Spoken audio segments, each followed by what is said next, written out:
Good evening, YouTube. Needlebender785 Ohio with another video of the grid-driven Gu43b tube amplifier.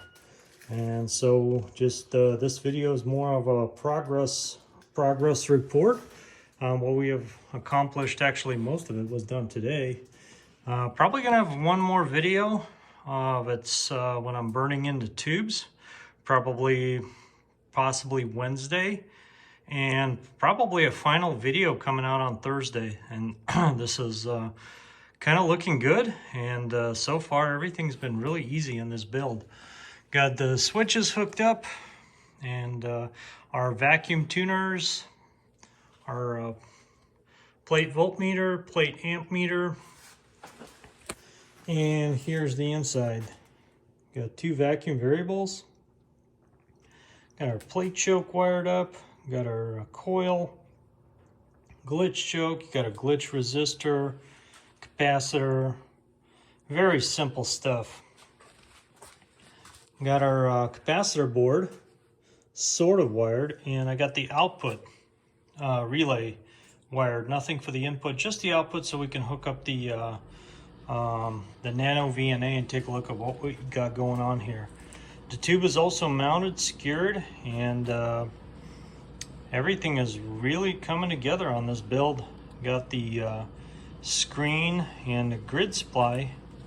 Well, the screen is done. The grid, I'm waiting for one part that should be arriving tomorrow. And then after that, we should be all ready to go. Gonna do some low power and no power tests on it first. First, I'm gonna let the tubes burn in for 24 hours because these tubes are, these are old Russian tubes. Have been in storage for many years, so we got to let them sit there and cook for about 24 hours. Like I said, very simple stuff, very nicely built, and this socket actually comes with a chimney, which is fantastic. There is no blower on it yet. That's coming tomorrow, and there's no rectifier board because it sits on this side right here. So the transformer, I don't think I showed you the transformer. That's what we got for a transformer here. A little dusty. It's universal transformer. Pretty much only guys I've been dealing with. They've been fantastic for all your transformer needs. But that's what we got as far as the transformer. This transformer is going to fit right there. And it is a tight fit, but this is my second build using this same transformer in the same cabinet, so I know it will fit. And the input tune, we kind of got that ironed out in my last video.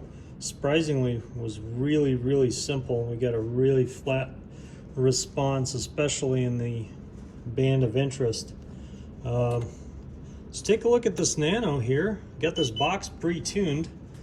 Got a 3000 ohm resistor there. Let's put some markers there. Okay, that's channel 38 right there. 1.02. I'm sure you can get it down to 0. Now I did play around 1.01. Okay, we're not gonna mess with it. If it is that close, we definitely can get it flat, but that's not the point. The point is that we could get it to tune. I'll demonstrate that on the video. You can get it to tune anywhere on this, and that's a 26. Let's see if we can do that.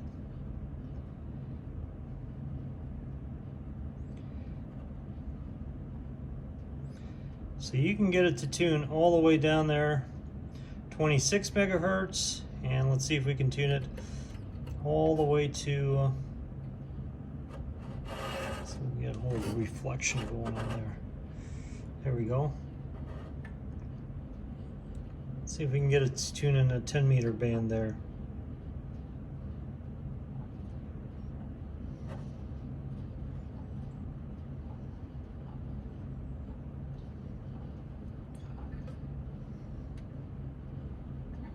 Oh yeah, no problem at all.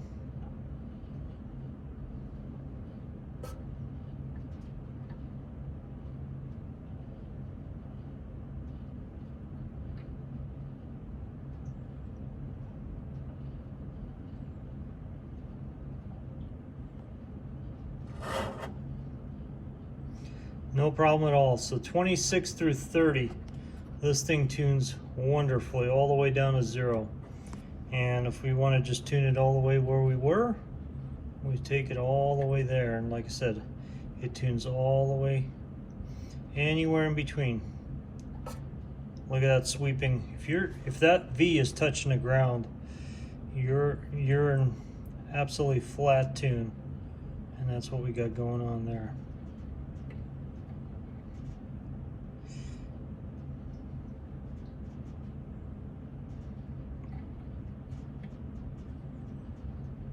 A little too much there.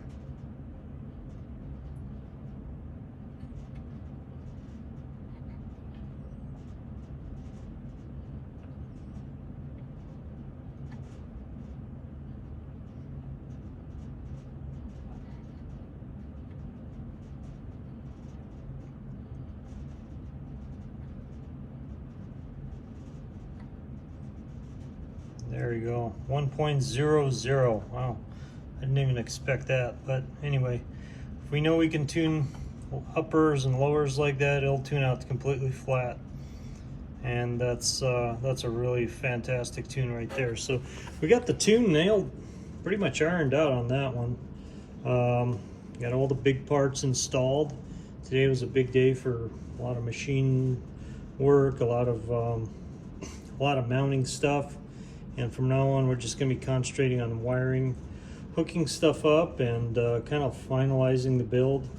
And then, like I said, burning the tubes in, and then setting the bias current. Got the meters 0 to 5 kV and 0 to 1 amp, because 1 amp is the max this tube is supposed to draw according to the data sheet, and that's what we run. I know some guys want to push these things way beyond their limits, but I'm gonna let those guys run run their tubes the way they want to run them. But all I know is if you follow the data sheet, you can't go wrong. That's if a piece of equipment was designed to run a certain way, and you run it differently, and then you expect it, then you get some kind of a undesired outcome. Then, well, there's only one person to blame in that case. Anyway, she's looking real nice. Got a lot of progress done today, and I just kind of wanted to make a quick video updating you guys on this Gu43b amplifier. My next build is going to incorporate, with the same tube, I am going to incorporate this roller inductor. And this is really going to open this thing up. I kind of ran out of space trying to mount this, but this inductor is going to allow you to tune this thing from, I would say, about probably 3 to 30 megahertz. I'm not sure it'll do 160 meters, and I probably don't want it to do 160 meters. For the reason being is because you really need to make a bigger, really huge plate choke. All these chokes got to be wound a lot. There's a lot of kind of, when you go from 80 to 160 meters, you start to run into some extra resonance that you need to compensate for, some self-heating and oscillation. So I would probably make it intentionally that it does not do 160 meters just because, but 80 through 10 would be a very, very good amplifier for anybody out there working the bands. And probably with about 40 watts in, it'll do full output power on the ham bands.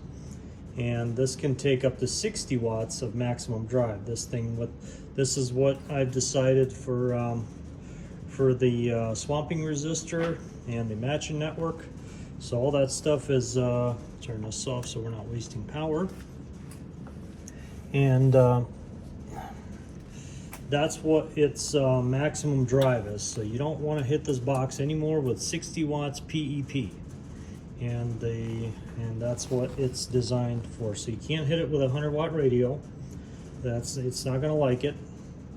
But if you have a nice HF rig, because this is all my boxes, but this one in particular is a sideband box, Everything is set up to have a really good waveform and intermodulation distortion on sideband.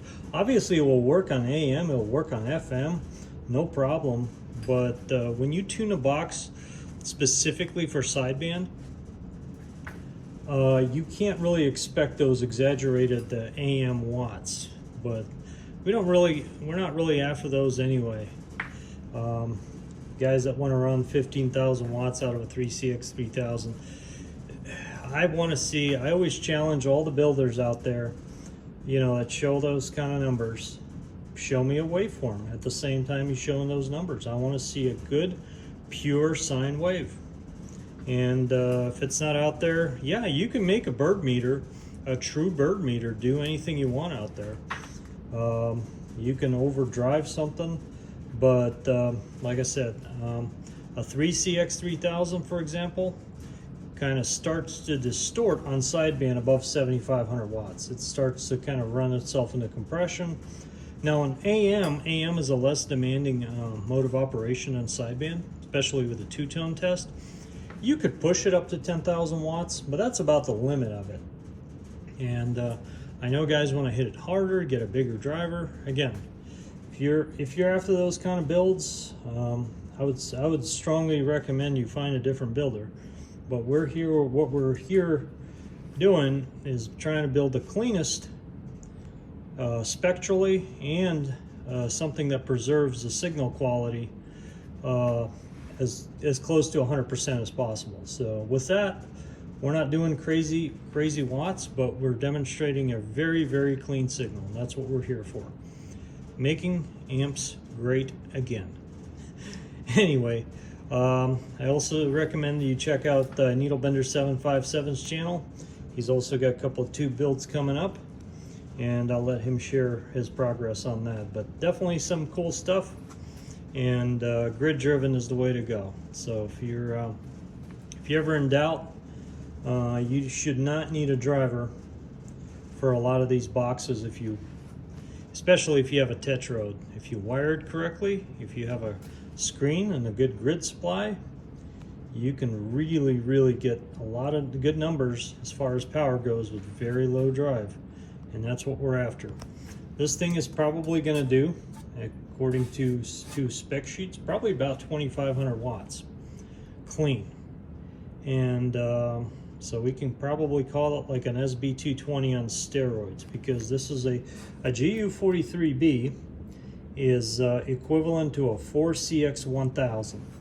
And 4CX1000, that's like 2 3/500Zs basically, all in one tube. But instead of having to get a driver or whatever, you can get slightly bigger numbers with a lot less power. Anyway, 73s, thanks for watching. We'll see you in the next one. Needlebender 785 here in the Buckeye State, back on the side.